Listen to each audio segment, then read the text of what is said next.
Hey guys, welcome back to my channel. If you're new, my name is Taylor and this is Benter's Bookshelf. So today I'm bringing you some romance recommendations that I think are pretty underrated. I don't hear people talk about these books very often, so I wanted to give them a little bit of a spotlight.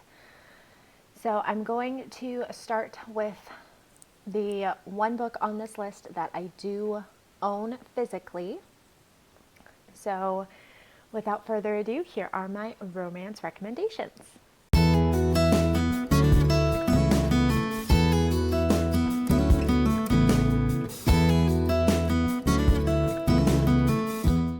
So the first book I'm going to talk about is Beautiful Disaster by Jamie McGuire.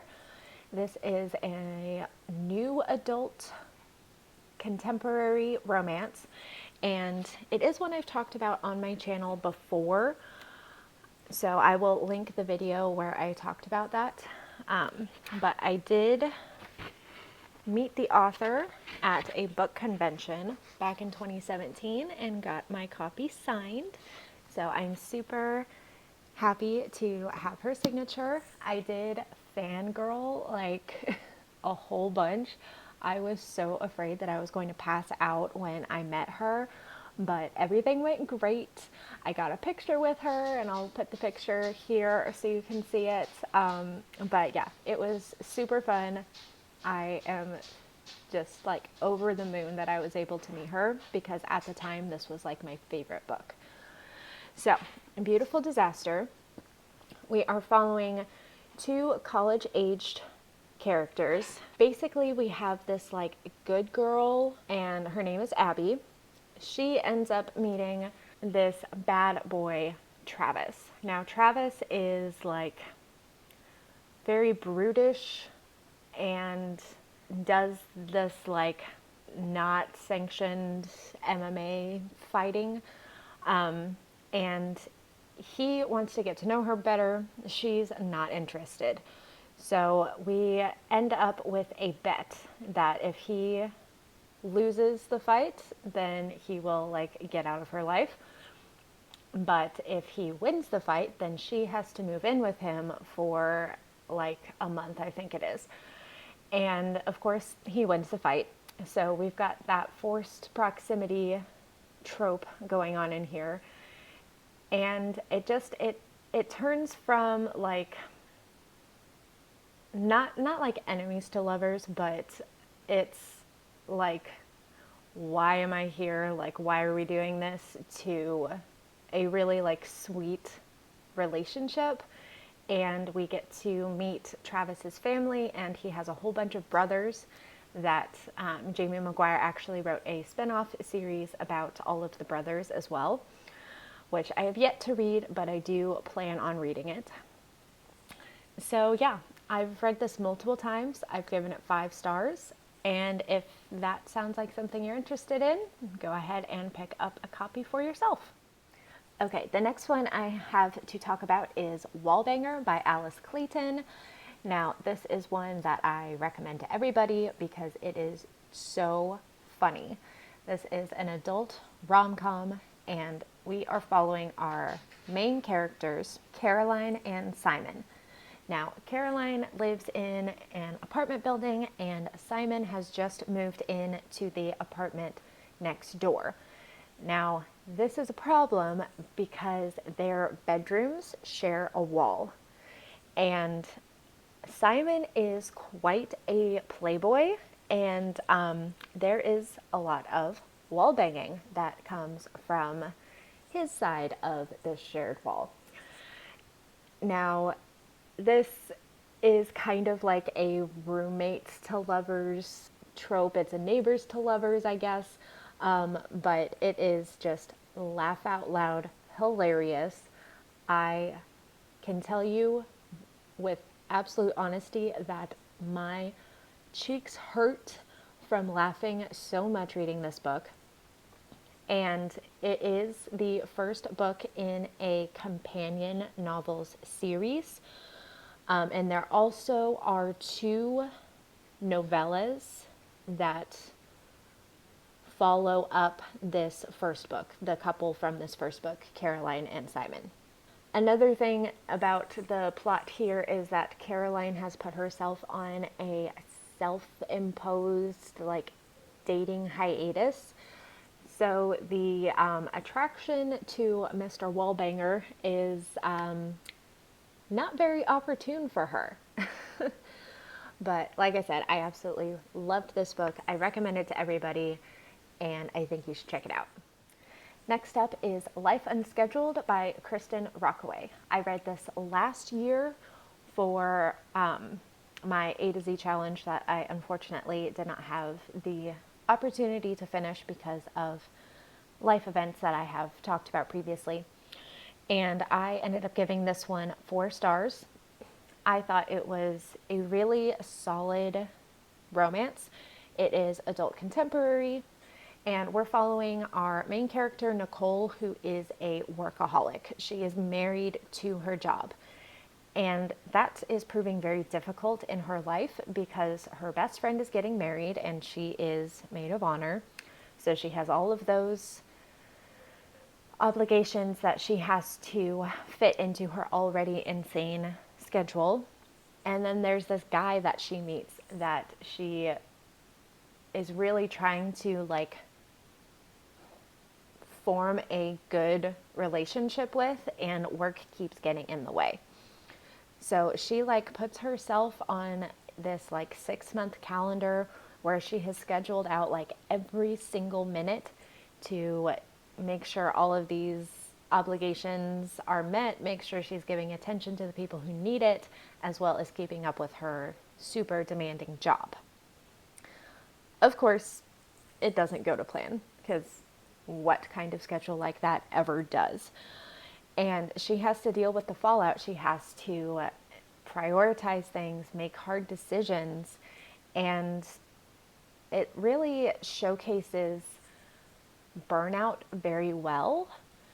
And I thought it was just an absolutely wonderful read.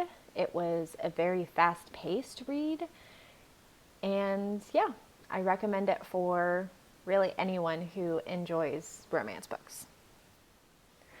Next, we have one that is kind of out of the norm for what I read, but I did read this on the heels of 50 Shades of Grey. So we have Command Me by Geneva Lee. This is a BDSM smut romance. And we are following this like nobody girl who just happens to be like wrong place, wrong time, and gets kissed by this super hot, giving like billionaire vibes guy, and it gets caught on camera. And she finds out afterwards that the guy is Prince Alexander of Cambridge. So you get into all of the royal rules and damage control, and it gets crazy, but they like cannot stay away from each other. So I gave this one 5 stars when I read it originally, and it is the first book in a series. I think there's 4. Let me see. Oh goodness. So there are 13 books and 1 novella in this series. Geneva Lee's been writing, man. It is a long series. At least the first few books are following our same couple from the first book. I haven't looked into the remainder of the series in a long time, which is why I thought there were only 4 books. So yeah, if you are on the smut train like a whole bunch of us readers are, definitely pick this one up. The next book is Dark Desires by Eve Silver. This is a gothic romance, and it is the first book in a 6-book series of companion novels. So we are following Darcy, who has just accepted a position as the assistant to Dr. Damien Cole, and she takes up residence in his estate. Now, Damien is very aloof and has a creepy air about him. And in their city, there are disappearances and murders happening. And Darcy starts to suspect that Damien is the one behind it. So she is kind of trying to solve the mystery of who is committing these murders, alongside doing her work as his assistant, alongside catching feelings for this man. It is super spooky, eerie, and definitely one that you don't really get the full force of the romance until closer to the end of the book. So I would say it's a slow burn, but it's a slow burn over just the course of the one book. I really enjoyed it. I gave it 5 stars when I read it, and I do plan on continuing the series. All right, switching gears a little bit from gothic romance to a very wholesome, small town second chance romance. We have The Perfect Dress by Carolyn Brown. Now, our main character, Mitzi, is a very out of the box kind of woman. She is nearly 6 foot tall with bright red hair and is plus size. So she doesn't fit in with a lot of the women in her small town. But her and her 2 best friends kind of found their niche, and they opened up a wedding gown store, like a custom gown store that caters to women of all sizes. This is a huge success, and they're doing absolutely wonderful. And then in walks Graham, who is somebody from Mitzi's past, and he is looking for bridesmaids dresses for his twin daughters. Now, I can't remember if his wife had passed away or if they had divorced, but he is on the market, and him and Mitzi start to rekindle some of those old feelings. I thought this book was absolutely just like a hug in a book. It gives very much summer vibes. It is a great read for by the poolside. It is just very heartwarming, and the small town vibes just make it an absolutely great book to read out in the sunshine, in my opinion, and I gave it 5 stars when I read it. This next one is YA. It is part mystery, part romance, part time travel, and it is Until We Meet Again by Renee Collins. Now, our main couple in this book are stuck in 2 different centuries. So there is this beach behind this vacation house, and in the present day we have Cassandra, who is at this vacation house with her mother and her stepfather, and she's really not having a good time. She doesn't want to be there. So she does whatever she can to be out of the house, and there is a private access beach right behind the vacation house. There she ends up meeting this guy, and his name is Lawrence, and he's very confused because he lives in the house that her family is at for vacation rental, and he doesn't realize that they're in 2 completely different times, and Cassandra doesn't realize at first either. So that's kind of where the mystery comes in. But there's more mystery involving Lawrence. But yeah, so they meet, and there's just this beach, this private access beach is the only place that they can be together. It's the only place where their timelines merge. So as Cassandra is looking for answers to this strange phenomenon, her and Lawrence are falling in love. And the ending of this book is really bittersweet. So I'm just going to warn you on that. but it's bittersweet in a very satisfying way. I gave it 5 stars, and I highly recommend it for fans of The Time Traveler's Wife and any other like star-crossed lover type books. Next, we have Playing for Keeps by R.L. Mathewson. This is the first book in the Neighbor from Hell series, and it is a contemporary, spicy rom-com, and it really is like laugh out loud funny. So we have Haley, who is very much the girl next door character, very shy, very unassuming, and then we have the bad boy next door, Jason. So Jason ends up ruining some of Haley's flowers, and she decides that she is done being a pushover and she is going to go off on her aggravating, arrogant neighbor. And this takes Jason by surprise, obviously, because he thought that she was just like super shy and non-confrontational. But it piques his interest and he decides to chase her. And it turns into this really funny, sometimes frustrating back and forth between our two characters. I gave this 5 stars. I thought it was absolutely wonderful. I do plan on continuing the series.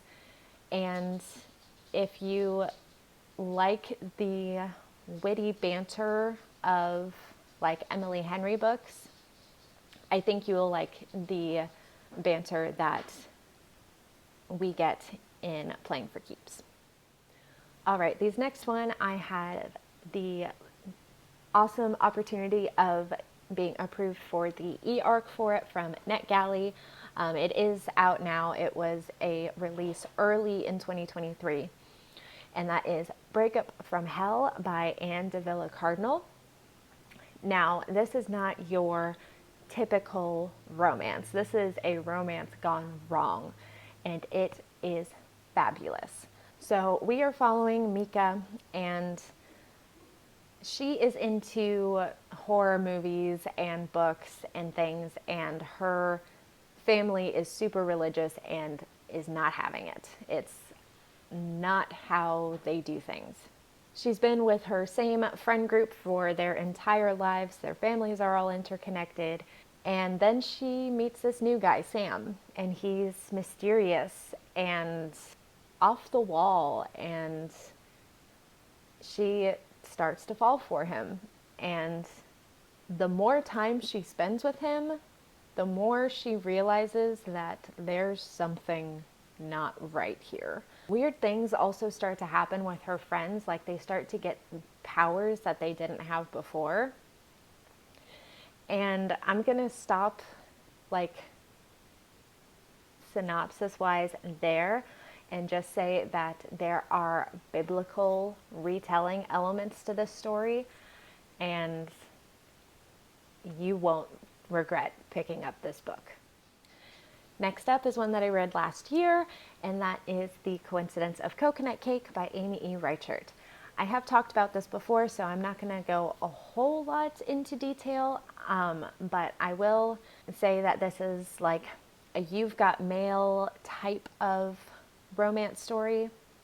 We are following Lou, who is a restaurateur, and her restaurant is struggling after a really nasty review from a food critic. She also just broke up with her fiance because she caught him cheating, and things are just not going well in her life. She ends up running into this guy, Al, and sparks up a friendship, and he is a Brit who is visiting Wisconsin for the like food scene.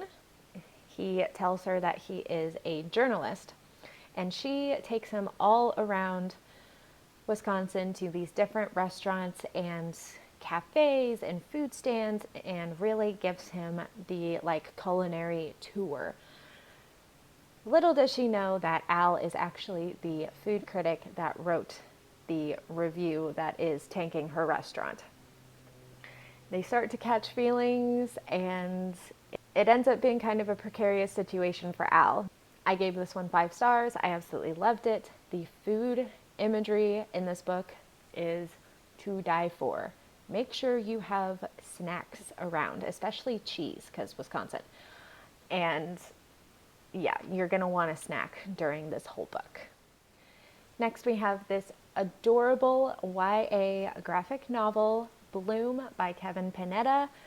If you love Heartstopper, which I know everybody does, pick up Bloom, because this gives all the same feels as Heartstopper. So we're following main character Ari, who is right at the end of high school and is figuring out what he wants to do, and his parents own this bakery. He works in their bakery, and they want him to continue working for them. He, on the other hand, is an aspiring musician, and he wants to go off with his band and play music for a while. So while Ari is interviewing people for his replacement, he interviews Hector. Now, Hector is this lovable giant of a guy, and he just wants to learn the art of bread making. So he gets hired, and during this summer before Ari is set to set off, him and Hector are working together. Ari is training Hector, and they start to have a super adorable romance. Like I said, it's a graphic novel. It's all in this like light blue tone, and it's very calming to read. It's a very cute romance, and like I said, if you like Heartstopper, pick up this one.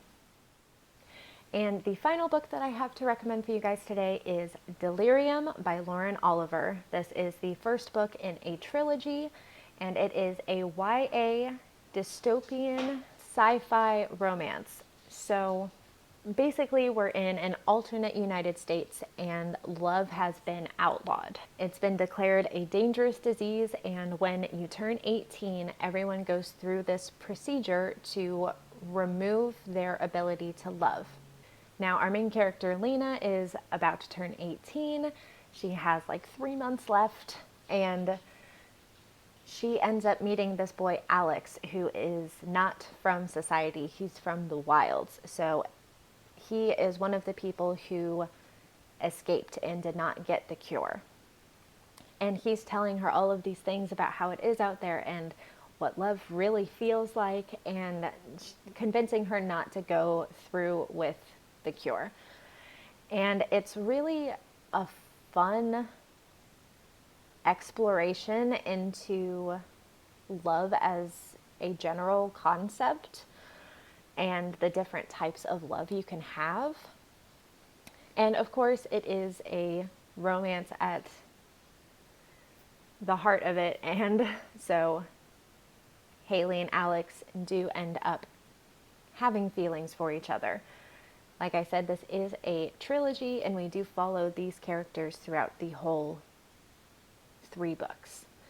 I absolutely love this series. I gave every book 5 stars, and I want everyone to love it as much as I do. Alright guys, that is it for my romance recommendations. I hope that you are intrigued by some of these books and that you pick them up. Like I said in the beginning, I don't think they get enough buzz. I don't think that they are talked about enough. So please let me know down in the comments, one, if you've read any of these and what you thought, or if you are planning on reading any of them. And as always, if you enjoyed this video, please give it a like and subscribe to my channel if you haven't already. I have more reading vlogs coming up, I've got more recommendations coming up, and I even have an author spotlight coming up. So I really hope you stick around for those future videos. And I will see you guys in the next one. Bye!